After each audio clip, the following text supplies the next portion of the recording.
सुखदेव भगवान गंगा के किनारे कथा सुनाते हैं परीक्षित महाराज जी को। हे परीक्षित, आज कथा का छठा दिन है। आज की कथा भगवान योगी राज कृष्ण ने अपने मामा श्री कंसराज का कैसे उद्धार किया, क्यों किया। कहते हैं कंस क्यों नहीं आ रहा था भगवान के पास में गोकुल में। पहले नंबर प्रश्न इस बात में उठता है कि कंस स्वयं भगवान श्री कृष्ण को क्यों नहीं मारने आया। गोकुल तो थोड़ी दूर पे था मथुरा से।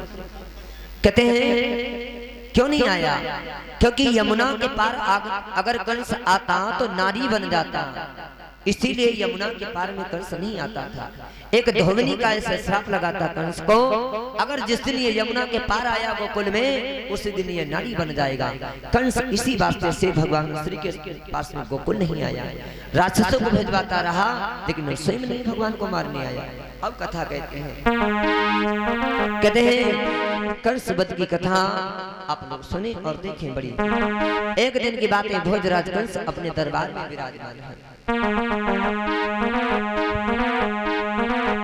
एक दिना की बात सुने जब कंस राज बैठो, और देवर्षि नारद बाबा ने हाथ में बीड़ा ले।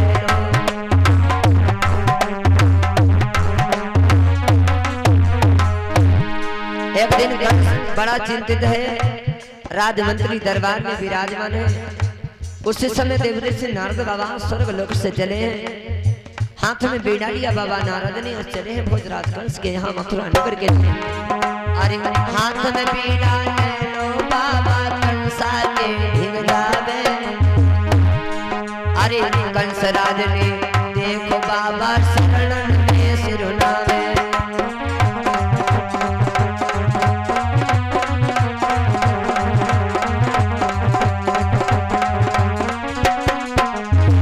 और ये परम समानी मोनू भैया के दरबार से 91 का दान आया है, और हमारे सार्थक भैया भांजे जी के दरबार से 91 का दान आया है।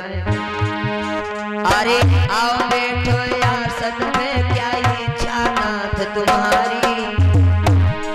अरे आओ बैठो आसन में, क्या इच्छा नाथ तुम्हारी। अरे का चाहत कुछ दान करूं, क्या सेवा करूं तुम्हारी।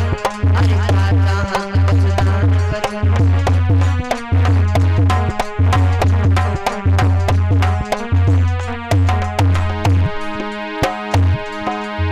बाबा।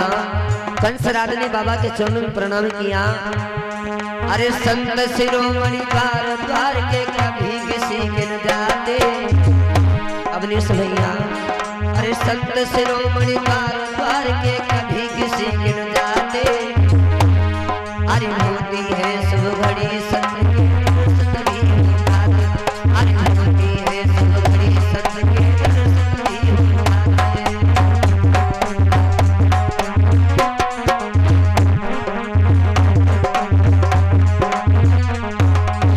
देवर्षि नारद बाबा को जिस समय भोजराज कंस ने देखा, कोट कोट चरणों में प्रणाम किया। बाबा इस कंस की तरफ से तुम्हारे चरणों में कोट कोट प्रणाम है, बड़ी बड़ी की बात है महाराज। हम कर लेकर हाँ कर लो, सब गिरना नीचे। बाबा प्रणाम। बाबा तुमसे होशियार है। बाबा कहाँ गए?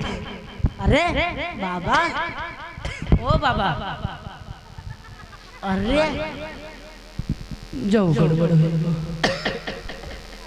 और ये परम समानी जिनका ये डेकोरेशन लगा है, समानी श्री हमारी बहनों दादाजी के साले साहब रोहित भैया राठौर कोथामा से 101 रुपए का दान भिजवाया है। परम पिता परमात्मा के चरणों में बाकी बिहारी अंदर भंडार मंगल कामना करते हैं। बाबा ओ बाबा ले चले गए।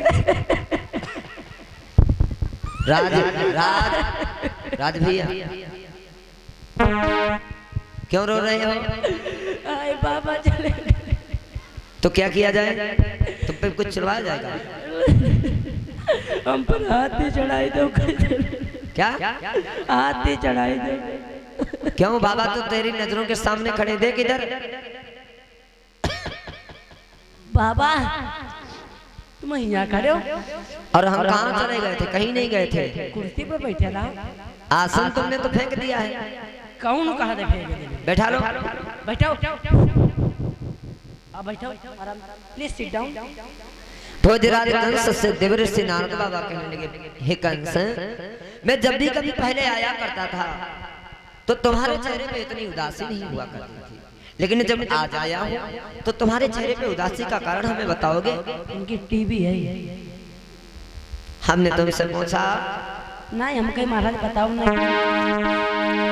और देवर्षि नारद बोले, सुनो हे कंसराज, कि हे कंस कंस दिन दिन तेरी और क्यों दशा बिगड़ती जाती है, और दिन में बसंत के खिलने के पर कहीं सिकुड़ती जाती है।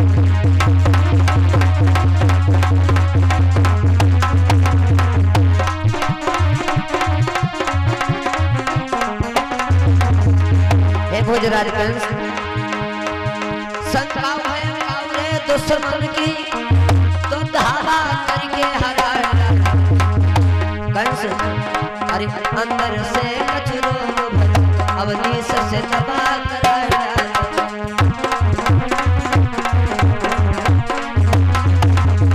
जब कभी हम पहले आया करते थे तो तुम्हारे चेहरे पे इतनी उदासी नहीं हुआ करती थी, लेकिन आज जब आया हूं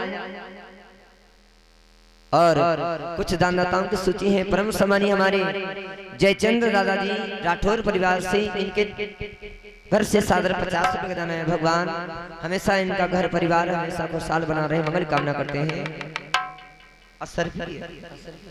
परम सम्मानीय हमारे दादाजी असरफी भैया राठौर सदिका मऊ से इनके द्वारा भगवान श्री कृष्ण के चरणों में सादर 101 रुपए का दान है। भगवान बाकी बिहारी अंदर भंडार करे, मंगल कामना है।